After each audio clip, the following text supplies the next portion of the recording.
Сайн байцгаана уу эрхэм үзэгч та бүхэндээ баасан гарагийн мэндийг алтхан дэвшүүлье. ДБС телевизийн мэдээний албанаас эрхлэн бэлтгэдэг ээлжид мэдээллийн үйлбэрийн шинэхэн дугаар үзэгч та бүхэндээ хүрэхэд бэлэн болж байна. Хөтөлбөртөө анхаарлаа хандуулна.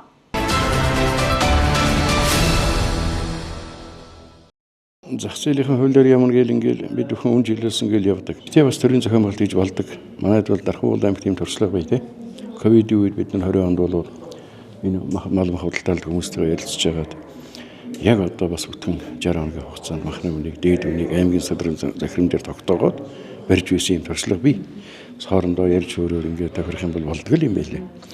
За зүгээр сая үзлээ худалдаа 10 хоног гаргалаа. Энэ дээр бол нөхөр бас тийм санал их гарсан л да шүүмжлэл. Ер нь бол бирж юунаас ялгаагүй байж гэдэг юм уу те. Тэгээ энэ зорилго бол уг нь дундын зөөсгчгүйгээр л хэрэглэгчдэд хүргэх гээд байгаа юм ахыг. Дундын зөөсгч нэмэгдэхэр чинь үнэ нэмэгдчихэд байгаа шүү дээ тодорхой хэмжээнд. Тэгээд дээр нь бол энэ гадаач доторч үзэлтэй худалдаа хийхдээ манай аймаг ерөөсө хураан татвар авдаггүй. Тэгээд худалдаа ихтэй хэлдэм та нар хураан татвар төлөөгүй. За яг нэг хог шороо нэг тийм ээ нэг жоохон нэг юм авдаг тэр энэ хогийн зайлуул хүрдэгч юм угаасаа тэгээ. Тийм ч та нар хариуд нь хямд бурлал гэдэг шаардлага тавьдгийн тэгээд эцсийн дүндээ яг хэлснээр бас болохгүй байна. Тэгээд нөгөө авж байгаа гэж худалдагч худалдаа авч хоёрын хоорондын тохирогоор юм явчихж байгаа болохоор тэгээд нэг нь чи хямд заяр нэг нь чи битгий ав хямдрахаар нь авч гэдэг бас улаан цам ингэж болохгүй байна л да. Гэтэ бодлого бол мэдээж юу гэж л одоо аль хэрэглэгчдэд дарамттай үнэтэй бүтгээгдэхүүн одоо хүргэхийг л бодох вэ тийм ээ. Энэ талаар бол байнга л хэлж ярьж л. Тэгээд одоо сонсох ч сонсохгүй ч байна тийм ээ.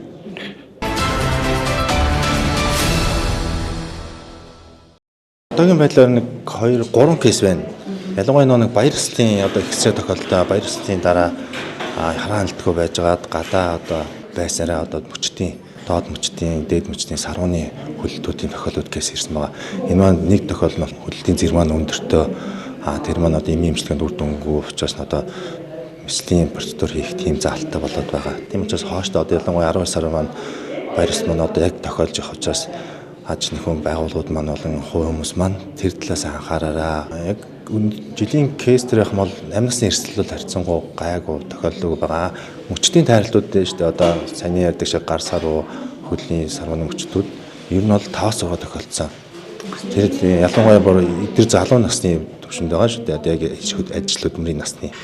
Тэр нь бол харамсалтай. Ялангуяа нэг баяр ёслолын үеэр дараа нь хараа хяналтгүй байснараа бол тийм арх дарсны хэтрүүлийн хэрэгслээс болоод тэгэхээр тэрийг юм бол хооштой анхаарч бас баяр ёслолтой болон өөрийнхөө юугаа хянаарай гэж бас зөвлөж байна.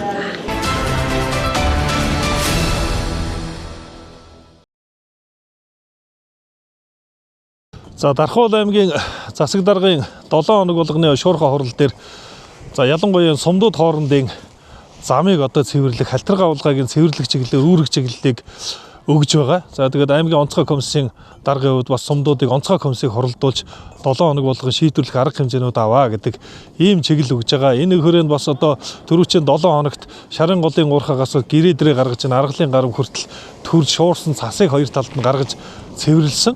За мөн Дархан төмөрлөгийн үйлдвэрийн одоо гэрээ дэрийг уурхаан гэрээ дээр гэж бас одоо Дарханы одоо иргэдэг уулзуураас Дарханы зулцгийн голын амралт хүртэл одоо төрж ингэж тэгшдэг ажлыг зохион байгуулсан энэ хоёр компанид шарын голын уурхай болон төмөрлөгийн уурхайн хамт олондоо бас баярлаж талархаж байгаагаа илэрхийлье. За мөн одоо өнөөдөр бол энэ манай Дархан аймгийн цэргийн штабаас зохион байгуулад зэвсэгдэгчний 330 дахь анги хорондоо Улаанбаяр даргатай ангиас одоо 40 гаруй хүн цэргийн албан хаагч. За мөн одоо тэг зэвсэгдэгчний тэг 65 дахь ангийн салбар 322 дахь ангийн 20 гаруй албан хаагч. За мөн манай цэргийн штаб дээр дүүцүүлэхээр цэргийн алба хааж байгаа албан хаагчид нийлсэн ингээд бараг 70 орчим хүн өнөөдөр энэ аргалын гарам за мөн одоо энэ ширийн баригад хүртэлх нь өгсөөр сүүдэр туссан эргэлтүүд нь халтргаа гулгаатай газар ажиллаж байна. Тэгээд энд ажиллаж байгаа нийт одоо цэргийн албан хаагчдаа мөн цэргийн ангийнхандаа бас дарханчуудынхаа нэрийн өмнөөс бас баярлаж талархаж байгаагаа илэрхийлье. Тэгээд ажлын өндөр амжилт хүсье. За мөн аймгийн засаг даргын үүрэг болгосны дагуу мөн шарын гол болон одоо хонгор сум бусад одоо сумдууд дээр малчид руу чиглэсэн замыг гаргах ажил хүүтний гол одоо зэдрийн булаг одоо энэ төмөсний баригад 8 дугаар баригад руу чиглэсэн замуудыг одоо гаргах ийм чиглэл үүрэг өгсөн. Энэний хүрээнд бас одоо сумдууд маань зохион байгуулад аймгаас одоо онцгой комиссээс нөөц хөрөнгө гаргаж одоо шийдвэрлэж бензин шатхууны шийдвэрлээд ингээд ажиллаж байна. За ингээд иргэддээ хэлэхэд бол замын халтаргаа гулгаа их маш их одоо тийм халтаргаатай мөслөг ихтэй байгаа учраас одоо замд гарахтаа болгоомжтой байж анхаарал болгоомжтой хурдаа тааруулж явахыг одоо иргэддээ уриалж байна.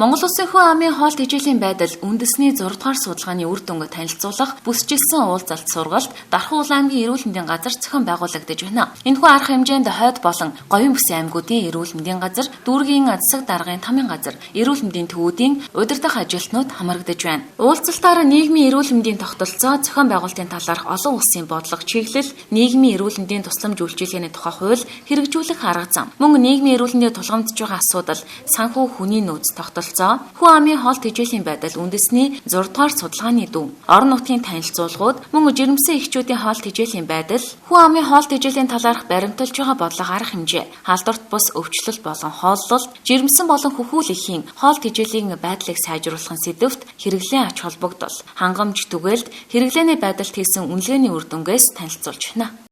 Одоо хөхүүлэхийн хоолтын байдлаар тухайн улс орны одоо хоол тэжээлийн байдлыг үнэлж дүгнэдэг учраас бид нар энэ судалгааг бол 5 жилийн давтамжтай 1992 оноос бол эхэлж хийж эхэлсэн. Энэ хамгийн сүүлийн судалгаа маань болохоор 23 онд одоо дата мэдээлэлээ 14700 гаруй хүн амаас аваад үр дүнгээ бол танилцуулаад явж байгаа. Тэгээ энэ судалгааны үр дүнгээс харахад бол жирэмсэн эмэгтэйчүүдийн маань одоо тотал бол маш өндөр, зөвлөмж хэмжээнд одоо хүрэхгүй, дээрээс нь цус ба жирэмсэн эмэгтэйчүүдийн цус багталт их өндөр гарсан. За 0-5 настай хүүхдүүдийн маань хоол тэжээлийн Д амин дутал тийм ээ, мөн одоо бичил тэжээлийн дутал ихтэй байгаа учраас бид нар одоо энийг сайжруулах хүн ардыг одоо зөв зохистой хооллох тал руу мэдээлэл өгөж өнөөдрийн сургалтыг бол зохион байгуулж байна. Дээрээс нь одоо нэгдсэн үндэсний байгууллагын хүүхдийн сангаас жирэмсэн одоо хөхүүлэх 0-5 хүртэлх насны хүүхдүүдийн маань одоо хоол тэжээлийн бичил тэжээлийн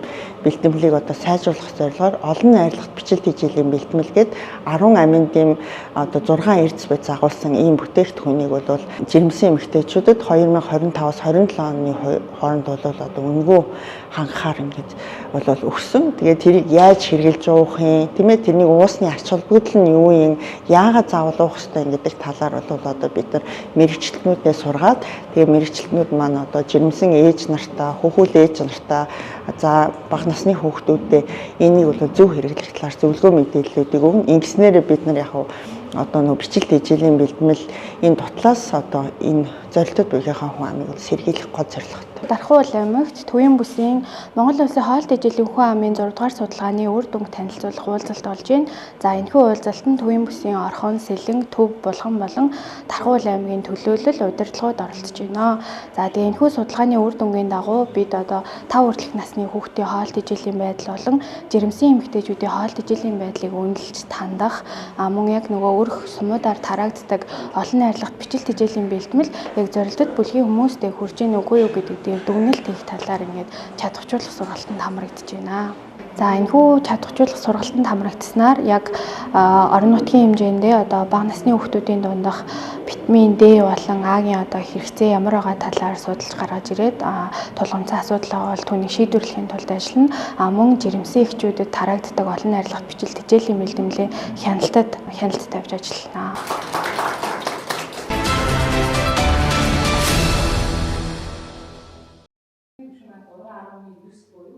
Төрийн албан хаагчийн ёс зүйн мэдлэг ур чадвар хандлагыг дээшлүүлэх, мэрэгжил ёс зүйн үнэт зүйлсийг түгээн дэлгэрүүлэх зорилгоор Дархан Улаан аймгийн төрийн байгууллагуудын ёс зүйн дэд хороодыг хамруулсан төрийн албан хаагчийн ёс зүйн өнөөгийн байдал, тулгамдсан асуудал ба шийдвэрлэх арга зам сэдвт эрдэм шинжилгээний бүсчилсэн хурал зохион байгуулагдаж байна. Энэхүү хурлыг Дархан Улаан аймаг дахь гайлын газрын ёс зүйн дэд хороо, аймгийн засаг даргын тамийн газрын ёс зүйн дэд хороо хамтран зохион байгуулж, төрийн байгууллагын ёс зүйн хороодын 40 гаруй албан хаагчид хамрагдаж байна. Сэдвийн хүрээнд бол бид нэр яг төрийн албаа хаагчдын анхаарахаар юмнууд бол маш их байна. Энэ өөрчлөлт гомтыг хүлээж авах, төрийн албыг шуурхаа болгох, ард иргэдээс хүсэж байгаа хүсэлтүүд маань ерөөсөө л хурдан, шуурхаа, хүнд сурталгүй ойлгомжтой байхыг л биднээс хүсэж байна. Энэ чиглэлээр итгэгч нар маань маш сайхан санаануудыг гаргаж ирж байна. Шинэлэг юмнуудыг гаргаж ирж байна. Тэгээд энэ бүгдийг бас итгэгч нараасаа, эрдэмтдээсээ, доктор профессораасаа бас нэлээ их харж байна.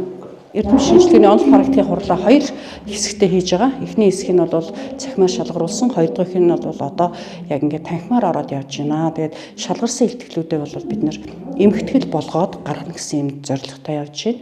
Тэгээд энд бол судалгааны ажлууд нь бол маш хүртээмжтэй, цаг заваа гаргаж хийсэн үр дүнтэй юм илтгэлүүд бас байна. Төрийн ер нь алба болгон дотроо бол төрийн албаны ёс зүйн дэд хороотой болсон.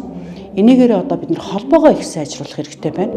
Ер нь зөвхөн бүсчил гэхгүй Монгол улсынхаа хэмжээгээр холбоогоо их сайжруулад, хоорондын холбоо мэдээлэл солилцох сүлжээнүүдээ сайжруулад энийгээрээ бид нэр дэвшүүлж тавих юм бодолтой байгаа. Ийм санаанууд, ийм шилдэг үр дүнгууд гарсан гэдгийг бид нар бас хуваалцсан гэж бодож байгаа. Бусдад хүргэн түгээнэ гэсэн юм бас зорилготой ажиллаж байна. За энэхүү эрдэм шинжилгээний онол практикийн баг хурлын зорилго нь бол төрийн албаа хаагчийн ёс зүйн онолын мэдлэг, за хандлагыг л сайжруулах, за мөн түнчлэн эрсдэлт, хүчин зүйл, за ёс зүйн зөрчлөөс гарах бодит шийдлүүдийг олж тогтоох, за мөн төрийн байгууллагын дэргэдэх ёс зүйн дэд хороодын ажлын уялдаа холбоо, мөн тэдний оролцоог сайжруулах, за түнчлэн ёс зүйн чиглэлээр судалгаа шинжилгээний ажил хийдэг эрдэмтэн судлаачдын бүтээлийг одоо нийтийн хүртэл болгох ийм цаашлаад одоо энэ хурлаас гарсан шинэлэг санаа одоо онлын болон практик шинэлэг санаануудыг одоо нийтийн хүртэл болгох, асуудлыг шийдвэрлэх гэх мэт ийм одоо олон зорилгыг бол тавьсан ийм томоохон хэмжээний хурл болж байна. За энэхүү хурлын оролцооны хувьд гэх юм бол Дархуул аймагт үйл ажиллагаа явуулж байгаа төрийн байгууллагууд, Дархуул аймаг бол Сэлэнг аймгийн Гайлын газрын улсын байцаагч нар, за мөн Дархуул аймгийн одоо ихтэйд мэргэжлийн сургуулийн эрдэмтэн багш судлаач нар оролцож байгаагаараа цар хүрээний хувьд бол бас их ач холбогдолтой хурл болж байна гэж зохион байгуулагчийн зүгээс үзэж байна. Төрийн албаа хаагчийн ёс зүй Монгол болон олон улсын судалгааг харьцуулсан гэдэг сэдвийн хүрээнд илтгэлээ тавилаа. Тэгэхээр энэ яг илтгэлээрээ юу ойлгуулах гэсэн бэ гэвэл төр гэж хэм бэ гэх юм бол төр нүдэнд үзэгдэхгүй гарт баригдахгүй боловч төрийн албаа хаагчийн үйлчлэгээр төрийг бид нэр ингээд одоо зохицуулж болно. Тэгэхээр төрд итгэх итгэлийг бий болгохын тулд төрийн албаа хаагч ёс зүйтэй хүний эрхэд суурилсан хандлагаар үйлчлэгээ үзүүлэх юм бол одоо төрийн албаа хаагчийн ёс зүй нэмэгдэж хүний эрхэд суурилсан хандлагаар үйлчлэгээ үзүүлэх юм бол төрдөө итгэх иргэдийн итгэл нэмэгдэнэ гэдэг энэ агуулгын хүрээнд илтгэлээ тавилаа.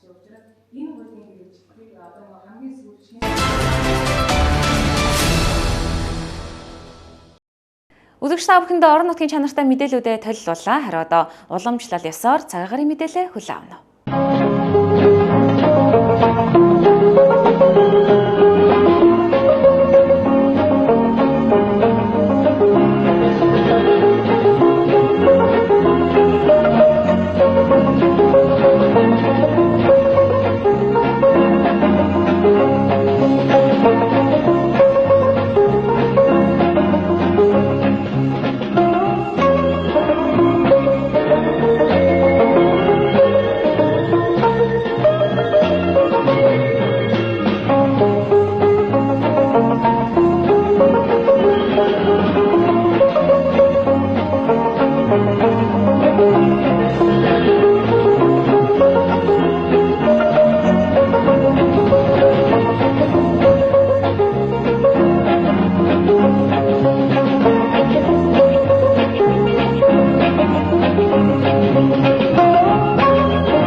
Төвийн бүсийн мэдээллийн хөтөлбөрийн баасан гарагийн дугаар энэ дөрөв өндөрлөж байна. Та бүхэн бямд нэм гаригуудад бидний бэлтгэсэн 7 хоногийн тайм хөтөлбөрөөр хүлээн авч үзээрэй. Үзэгч та бүхэн сайхан амраараа баяртай үзэгчтэй.